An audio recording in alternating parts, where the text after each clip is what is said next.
Greetings, people.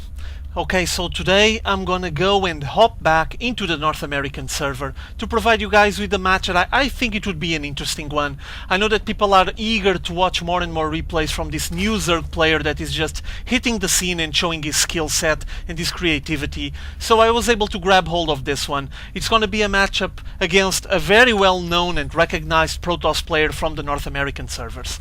Spawning here on this north side, on this northeast side, top from Zelnaga Caverns, we're gonna have vileSpanshwa. Spanishiwa, member of Team Vile Gaming, very creative Zerg. I made a short presentation of him on the previous match I did of him playing against TT1. He's very creative, he's been showing up on the scene now, has his own stream, getting very popular, and well, I'm just hoping to see him soon showing up on the high end of the scene, you know, on the big live events. That would be awesome.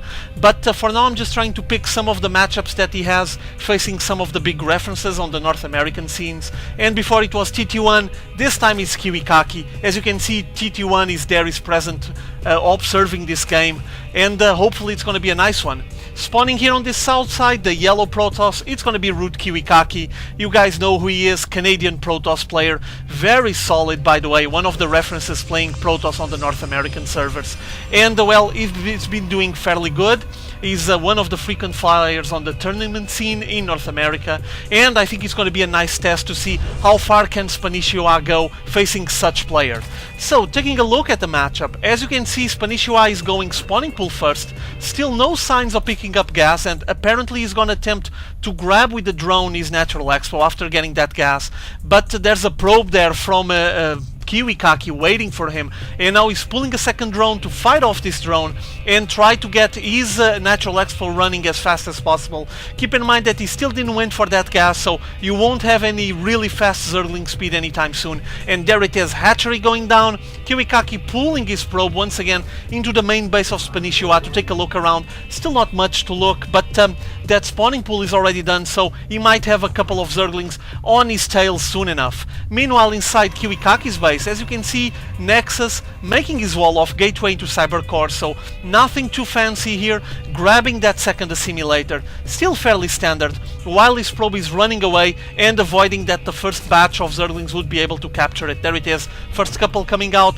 Spanishiwa taking care of his natural expo there, and soon enough he's going to be playing out of two bases. If you guys were reading the chat that the players were having, first of all, Spanishiwa is just honored and glad to play with such high-level players here, but they were discussing the fact that going hatch first on this map would be troublesome and probably would have an answer in such a form as, for example, a cannon rush with the forge first, and probably would force Spanishiwa to GG. Players were just discussing and debating that. For now, that didn't happen. Spanishiwa, I guess, just followed the advice and went for that spawning pool first, then the hatchery. Now taking care of his gas and probably gonna get enough to get his speed going. There it is, metabolic boost coming out. First queen out there as well. And inside KIWIKaKI's base, we're gonna have 3 gateways now. Is he gonna make a 4th one? No. So I think this is gonna be a 3 gateway expand. Something that is becoming slowly a staple build for all Protoss players. Is quite safe, assures them, guarantees them that they're gonna have some kind of defense and unit composition to counter any kind of early aggression. They can even try to push on some occasions, but at the same time it will provide them with enough minerals to establish an expo fairly quickly on their natural expo. So a good decision here by KIWIKaKI. Look at him already stretching his influence with this pylon on the bottom of the ramp. He's gonna be able to probably get a forge on this area and just make a long wall that will stop the Zerg player from trying to advance straight into that ramp. Taking a look at Spanishiwa's side, what is he sending here? Oh, it's just a scouting Zergling, not even with speed yet, just taking a look and noticing that his opponent already has the expo rolling starting. And on Spanishiwa's side, still not much going on. He committed a lot of minerals to get that hatchery rolling and then the spawning pool afterwards, so for now he's just working on Zerglings, that's basically it. Almost finishing his metabolic boost, while on KIWIKaKI's side we have the 3 gateway play for now. Does he have any kind of stalker play? No, no stalkers whatsoever. Plenty of sentries, by the way. And notice the hallucination. And whoa, a batch, 20 Zerglings coming out for Spanishiwa. That is a lot. And notice at the same time he's gonna go for a really quick third base. So Spanishiwa engaging the macro mode, grabbing his third base really quickly, even before the 7 minutes, and at the same time making a big batch of Zerglings. There they are, all of them just streaming down here. I think he's gonna try to gain control of both Xel'Naga watchtowers and keep tabs on all the movements from KIWIKaKI. There it is. And I was just expecting him to advance south and try to apply some pressure, but guess that's not gonna be the case. But like I was commenting, you have hallucination there. There's not a single stalker out, but still it's plenty sentry heavy, as you can see. And now with the transfer, the workers getting transferred, and KIWIKaKI working out of 2 bases soon as well. Still Spanishiwa is going to be ahead on the macro game soon enough. I mean, on the economy he's leading the way, has more harvesters as well, and working out of 3 bases he's going to be leading the charge. At least economically he's going to be very healthy and probably going to be able to provide the army and the composition that he desires. There's the forge going down, finishing off this long wall off, now with the photon cannon. So it's basically locked here, and the Zerg player will have to flank all the way to the back, all the way around, to actually be able to see anything there. And meanwhile we have KIWIKaKI taking care of the rocks, probably gonna prepare himself to get his third base as well, while he sends this hallucinated Phoenix to keep tabs on everything going on inside Spanishiwa's bases. As you can see, he already has the double Evo chambers there, and on this corner we have a Baneling's nest popping.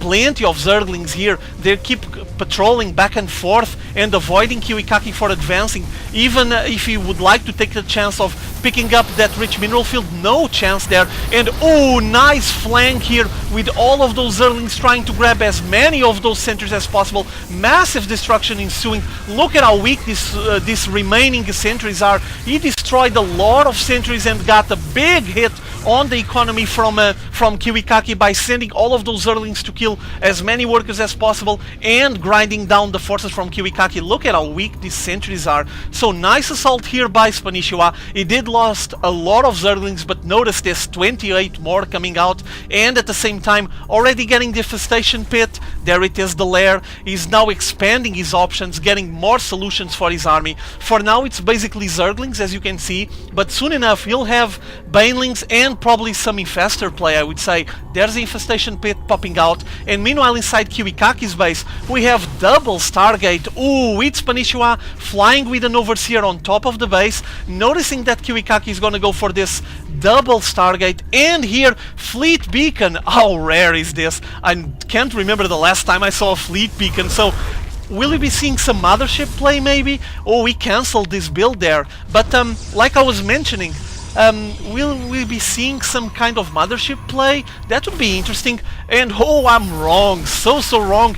Carriers, probably the most rare, the rarest unit currently on the high-end games. You don't see carriers at all. People don't like them, though they provide quite a lot of DPS. They're expensive and they don't compensate by the time and the commitment on resources that you have to put into them. But I guess that KIWIKaKI is just going straight ahead. Keep in mind that Spanishiwa knows that he's going for the Fleet Beacon and the double Stargate. This is his view, as you can see. So he's just chrono boosting carriers out of those 2 Stargates, getting ground armor level 1 for his ground units, and apparently you're gonna have an interesting matchup here. Probably infestors on one side, carriers on the other one. This is going to be a curious face-off. And notice how Spanishiwa keeps avoiding KIWIKaKI, stopping him from placing a base here by creeping there, just pooping the creep with his Overlord. This Overlord has been working quite a lot there, 24/7, and forcing KIWIKaKI to just say, never mind, I'm gonna go for the rich mineral field, I had enough of that. And he knows also that he's falling a bit behind on the economy, as you might imagine. After all this time with Spanishiwa playing out of 3 bases, I guess it's time for him to take some risks. Meanwhile, Spanishiwa loading some Overlords with Banelings, and apparently is flanking all the way on the left side. So we might be having some kind of bombing run there on the main base. We have the Overseer once again advancing here. He's gonna take a look at KIWIKaKI's bases, see if there's anything new, getting a couple of pot shots there, but not enough to kill it. And now he's gonna advance and check the double Stargate, pumping with chrono boosts, and also the fleet beacon. So nothing new here, he's just getting ready. Notice the air weapons level 2 there as well, and incoming the Overlords ready to bomb here, passing on the rich mineral field, not taking care of anything. Meanwhile the Overseer getting killed, and KIWIKaKI getting some more gateways on the front of his natural expo. Incoming, those Overlords are advancing here. Are they gonna bomb the mineral line? No, KIWIKaKI pulling all of his units out while the other Overlord advances here on the natural expo, and ooh, massive damage there. Big explosions, and now the other Overlords that were trying to make a bomb on the main base and got all of KIWIKaKI's workers pulled back are now trying to drop here, and the carriers coming out and finishing off what's left of this Overlord run here, Overlord bombing run that wasn't that successful. Keep in mind that there's still one here on this corner, but totally empty. And now carrier force advancing from KIWIKaKI. Boy, massive carrier force here. Very interesting. He's just making some interceptors, and meanwhile we have the counter getting prepared by Spanishiwa. A lot of corruptors coming out.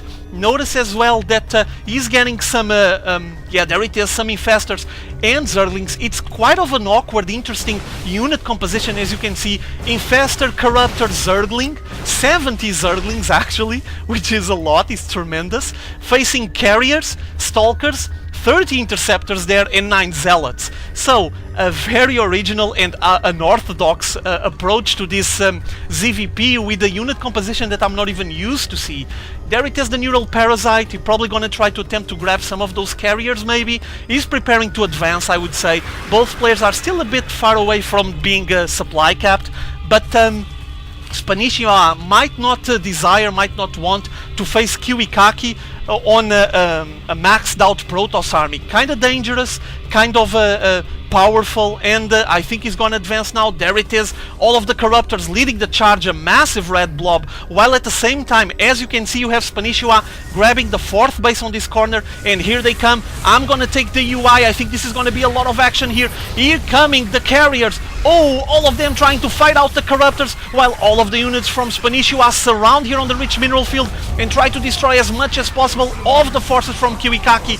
Ooh, massive damage here, focusing his fire on these carriers, trying to get them down as fast as possible. There it is, single carrier alive, still plenty of corruptors, and KIWIKaKI forced to GG out of this match, even pulling another carrier into the fray, but basically he didn't have any other forces to defend, and there were still plenty of corruptors. So massive aggression here by Spanishiwa, impressive result, and was so fun to watch a game played like this. I mean, I'm not even used to see carriers for so long, and notice that Spanishiwa was now getting ready to get his greatest spire, so preparing some broodlords for the future, if that would be the case, if you would be needing them. And this 4th base was still rolling as well, while KIWIKaKI was stuck on 2 bases. And after this massive shot on this rich mineral field, basically his income was getting a big hit, and he wouldn't be able to keep the pace with Spanishiwa, GGing out of this match. And once more Spanishiwa just showing the quality and the creativity of his game. But I need to congrats KIWIKaKI as well, because he went for carriers, and that's something you don't see every day. Well, game done. I hope you guys enjoyed this one. See you all later.